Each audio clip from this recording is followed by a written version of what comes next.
जिंदगी खप जाती थी, आधा समय पानी के लिए, आधा समय केरोसिन की लाइन के अंदर खपे रहते थे। आज उससे मुक्ति देने का संतोष, उन माताओं बहनों को मुक्ति देने का संतोष।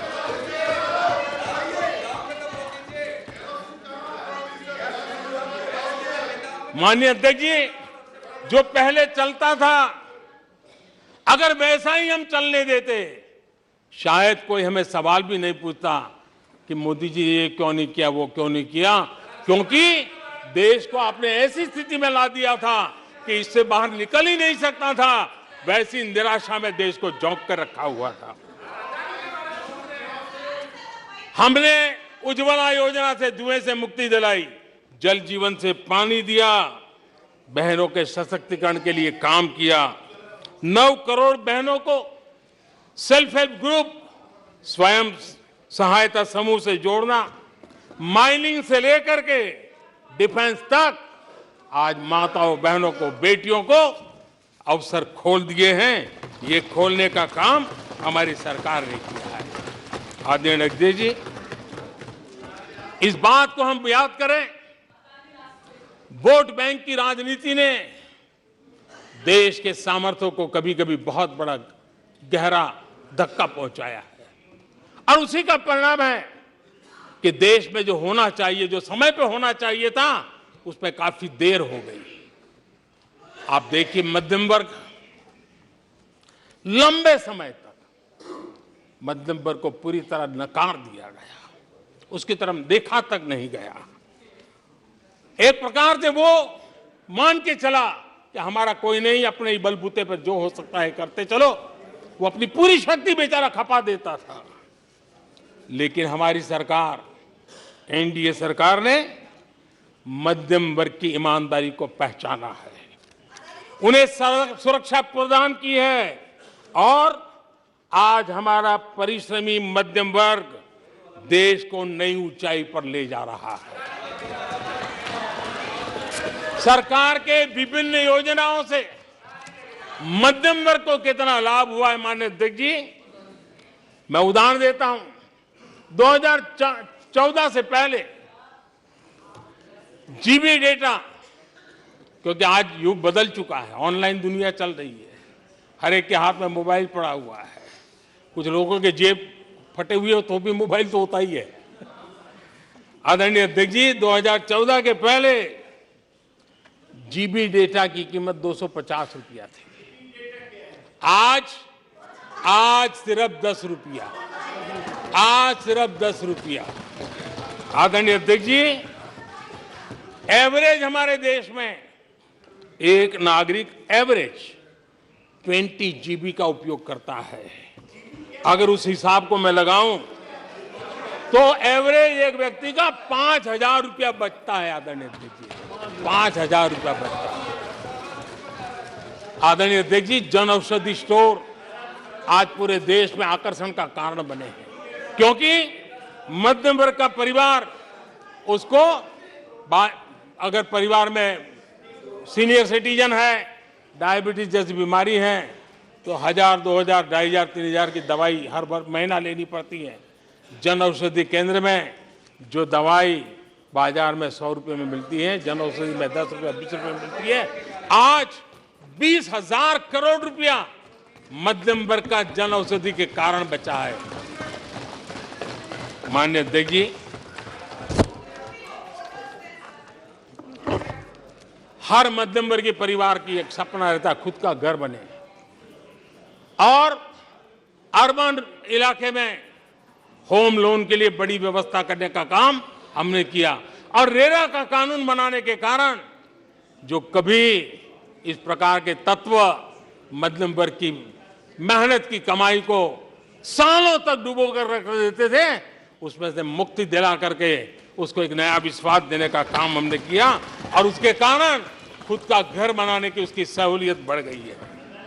आदरणीय अध्यक्ष जी, हर मध्यम वर्गीय परिवार को अपने बच्चों के भविष्य के लिए, उसके उच्च शिक्षा के लिए उसके मन में रहता है, मंसूबा रहता है, वो चाहता है आज जितनी मात्रा में मेडिकल कॉलेजेस हो, इंजीनियरिंग कॉलेज हो, प्रोफेशनल कॉलेजों की संख्या बढ़ाई गई है, सीटें बढ़ाई गई हैं, उसने मध्यम वर्ग के एस्पिरेशन को बहुत उत्तम तरीके से एड्रेस किया है। उसको विश्वास होने लगा है कि उनके बच्चों का उज्जवल भविष्य निर्धारित है। आदरणीय अध्यक्ष जी, देश को आगे बढ़ाना है तो भारत को आधुनिकता की तरफ गए बिना कोई चारा नहीं, और समय की मांग है कि अब समय नहीं गंवा सकते, और इसलिए हमने इंफ्रास्ट्रक्चर की तरफ बहुत बड़ा ध्यान दिया है। और ये भी माने स्वीकार रखा, भारत की एक जमाने में पहचान थी गुलामी के कालखंड के पहले। गुलामी के कालखंड के पहले ये देश आर्किटेक्चर के लिए, इंफ्रास्ट्रक्चर के लिए दुनिया में उसकी एक ताकत थी, पहचान थी। गुलामी के कालखंड में सारा नष्ट हो गया। देश आजाद होने के बाद वो दिन दोबारा में आएगा ऐसी आशा थी, लेकिन वो भी समय बीत गया। जो होना चाहिए था, जिस गति से होना चाहिए, जिस स्केल से होना चाहिए था, वो हम नहीं कर पाए। आज उसमें बहुत बड़ा बदलाव इस दशक में देखा जा रहा है। सड़क हो, समुद्री मार्ग हो, व्यापार हो, वाटरवेज हो, हर क्षेत्र में आज इंफ्रास्ट्रक्चर का कायाकल्प देख रहा है। हाईवे पर रिकॉर्ड निवेश हो रहा है। माननीय अध्यक्ष जी, दुनिया भर में आज चौड़ी सड़कों की बात होती है। भारत में चौड़ी सड़कें, हाईवे, एक्सप्रेसवे आज देश की नई पीढ़ी देख रही है। भारत में वैश्विक स्तर के अच्छे हाईवे, एक्सप्रेस दिखे, इस दिशा में हमारा काम है।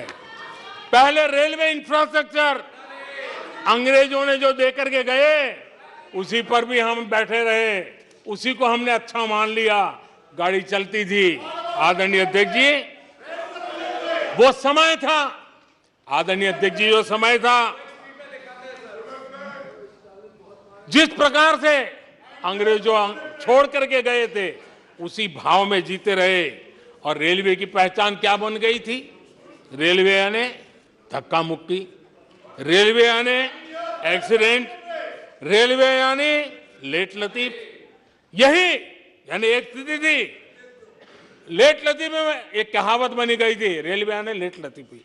एक समय था हर महीने एक्सीडेंट होने वाली घटनाएं बार बार आती थी। एक समय था एक्सीडेंट एक किस्मत बन गई थी। लेकिन अब ट्रेनों के अंदर वंदे भारत की मांग, हर एमपी चिट्ठी लिखता है, मेरे यहां वंदे भारत चालू करो। आज रेलवे स्टेशनों का कायाकल्प हो रहा है, आज एयरपोर्ट का कायाकल्प हो रहा है। 70 साल में 70 एयरपोर्ट, 70 साल में 70 एयरपोर्ट, 9 साल में 70 एयरपोर्ट। देश में वाटरवेज भी बन रहा है। आज वाटरवेज पर ट्रांसपोर्टेशन हो रहा है। आदरणीय अध्यक्ष जी, देश आधुनिकता की तरफ बढ़े, इसके लिए आधुनिक इंफ्रास्ट्रक्चर को बल देते हुए, आदरणीय अध्यक्ष जी, मेरे जीवन में, सार्वजनिक जीवन में 4-5 दशक मुझे हो गए, और मैं हिंदुस्तान के गांवों से गुजरा हुआ इंसान हूं। 4-5 दशक तक, उसमें से एक लंबा कालखंड परिव्राजक के रूप में बिताया है। हर स्तर के परिवारों से बैठने उठने का, बात करने का अवसर मिला है, और इसलिए भारत के हर भूभाग को, समाज की हर भावना से परिचित हूं। और मैं इसके आधार पर कह सकता हूं, और बड़े विश्वास से कह सकता हूं, कि भारत का सामान्य मानवी पॉजिटिविटी से भरा हुआ है। सकारात्मकता उसके स्वभाव का, उसके संस्कार का हिस्सा है। भारतीय समाज नेगेटिविटी को सहन कर लेता है, स्वीकार नहीं करता। ये उसकी प्रकृति नहीं। भारतीय समुदाय का स्वभाव खुशमिजाज है, स्वप्नशील समाज है, सत्कर्म के रास्ते पर चलने वाला समाज है। सृजन कार्य से जुड़ा हुआ समाज है।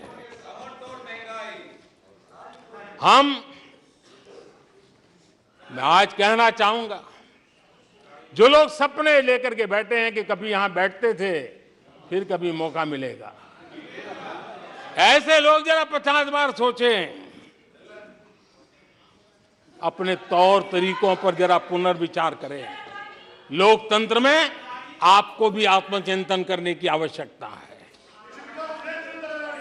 आधार आज डिजिटल लेन देन का सबसे बड़ा महत्वपूर्ण अंग बन गया।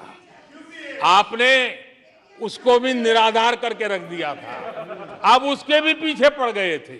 उसको भी रोकने के लिए कोर्ट कचहरी तक को छोड़ा नहीं था। जीएसटी को न जाने क्या क्या कह दिया गया, पता नहीं, लेकिन आज हिंदुस्तान की अर्थव्यवस्था को और सामान्य मानवी को जीवन सुगम बनाने में जीएसटी ने एक बहुत बड़ी भूमिका अदा की। वो जमा एचएएल को कितनी गालियां दी गई, किस प्रकार से बड़े बड़े फोरम का मिसयूज किया गया। आज एशिया का सबसे बड़ा हेलीकॉप्टर बनाने वाला हब बन चुका है, जहां से तेजस हवाई जहाज सैकड़ों की संख्या में बन रहे हैं। भारतीय सेना के हजारों करोड़ रुपए का ऑर्डर आज एचएएल के पास है। भारत के अंदर आज वाइब्रेंट डिफेंस इंडस्ट्री आगे आ रही है। आज भारत डिफेंस एक्सपोर्ट करने लगा है। माननीय अध्यक्ष जी, हिंदुस्तान के हर नौजवान को गर्व होता है। निराशा में डूबे हुए लोगों से अपेक्षा नहीं है। आदरणीय अध्यक्ष जी, आप जानते हैं भली भांति, समय सिद्ध कर रहा है, जो कभी यहां बैठते थे वो वहां जाने के बाद भी फेल हुए हैं। वहां जाने के बाद भी फेल हुए हैं और देश पास होता जा रहा है, डिस्टिंक्शन पे जा रहा है।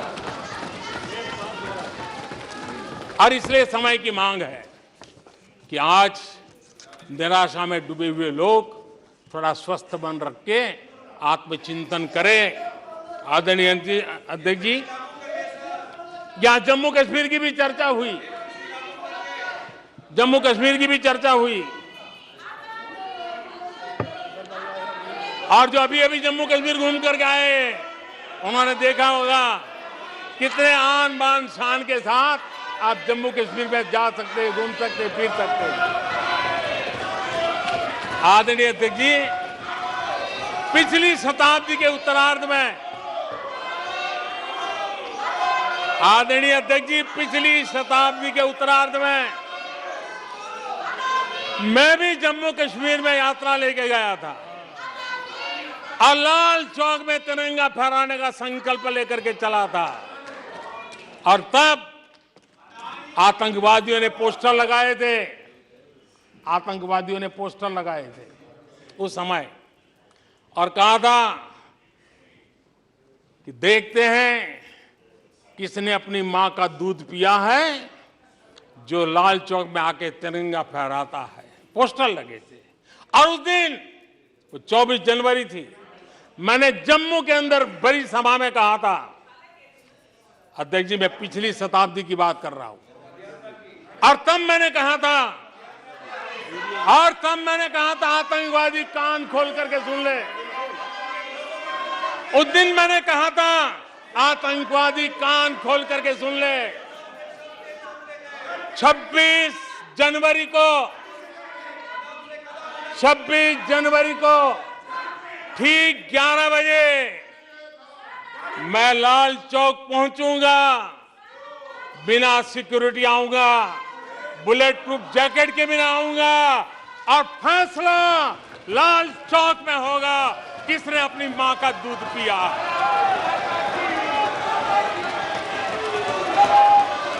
वो समय था माननीय अध्यक्ष जी। और जब श्रीनगर के लाल चौक में तिरंगा फहराया, उसके बाद मैंने मीडिया के लोग पूछने लगे, मैंने कहा था कि आमतौर पर तो 15 अगस्त और 26 जनवरी को जब भारत का तिरंगा लहराता है तो भारत के आयुध, भारत के बारूद सलामी देते हैं, आवाज करके देते हैं। मैंने कहा आज जब मैं लाल चौक के अंदर तिरंगा फहरा हूं, दुश्मन देश का बारूद भी सलामी कर रहा है, गोलियां चला रहा था, बंदूकें बम फोड़ रहा था। आदरणीय अध्यक्ष जी, आज जो शांति आई है, आज चैन से जा सकते हैं, सैकड़ों की तादाद में जा सकते हैं। ये माहौल और पर्यटन की दुनिया में कई दशकों के बाद सारे रिकॉर्ड जम्मू कश्मीर ने तोड़े हैं। आज जम्मू कश्मीर में लोकतंत्र का उत्सव मनाया जा रहा है। आदरणीय अध्यक्ष जी, आज जम्मू कश्मीर में हर घर तिरंगा का सफल कार्यक्रम होते हैं।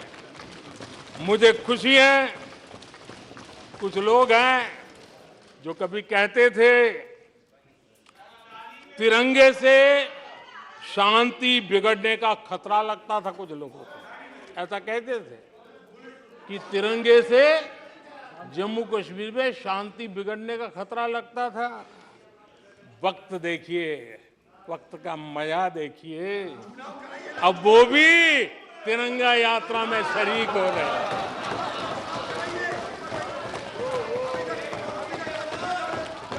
और आदरणीय अध्यक्ष जी, अखबारों में एक खबर आई थी जिसकी तरफ ध्यान नहीं गया होगा। आदरणीय अध्यक्ष जी, उसी समय अखबारों में एक खबर आई थी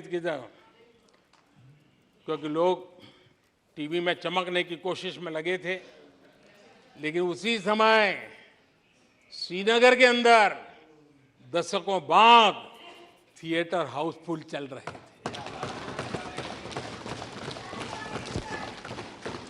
और अलगाववादी दूर दूर तक नजर नहीं आते थे। अब ये भी देश ने देखा है। आदरणीय अध्यक्ष जी, अभी हमारे साथी आखिरी हमारे माननीय सदस्य नॉर्थ ईस्ट के लिए कह रहे थे। मैं कहूंगा जरा एक बार नॉर्थ ईस्ट हो आइए। आपके जमाने का नॉर्थ ईस्ट और आज के जमाने का नॉर्थ ईस्ट देखिए। आधुनिक चौड़े हाईवे हैं, रेल की सुख सुविधा वाली सफर है, आप आराम से हवाई जहाज से जा सकते हैं। नॉर्थ ईस्ट के हर कोने में आज बड़ी, और मैं गर्व के साथ कहता हूं, आजादी का 75 साल मना रहे हैं, तब मैं गर्व से कहता हूं 9 साल में करीब 7500 7,500 7,500 जो हथियार के रास्ते पे चल पड़े थे, ऐसे लोगों ने सरेंडर किया और अलगाववादी प्रवृत्ति छोड़ करके मुख्य धारा में आने का काम किया है। आदरणीय अध्यक्ष जी, आज त्रिपुरा में लाखों परिवारों को पक्का घर मिला है, उसकी खुशी में मुझे शरीक होने का अवसर मिला। जब मैंने त्रिपुरा में हीरा योजना की बात कही थी, तब मैंने कहा था हाईवे, रेलवे और एयरवे, ये हीरा का आज सफलतापूर्वक त्रिपुरा की धरती पर मजबूती नजर आ रही है। त्रिपुरा तेज गति से आज भारत की विकास यात्रा का भागीदार बना है। आदरणीय अध्यक्ष जी, मैं जानता हूं सच सुनने के लिए भी बहुत सामर्थ्य लगता है। आदरणीय अध्यक्ष जी, झूठे गंदे आरोपों को सुनने के लिए भी बहुत बड़ा धैर्य लगता है, और मैं इन सब का अभिनंदन करता हूं जिन्होंने धैर्य के साथ गंदी से गंदी बातें सुनने का ताकत दिखाई है। ये अभिनंदन के अधिकारी हैं। लेकिन जो सच सुनने का सामर्थ्य नहीं रखते हैं, वो कितनी निराशा की गर्त में डूब चुके होंगे, इसका देश आज सबूत देख रहा है। माननीय अध्यक्ष जी,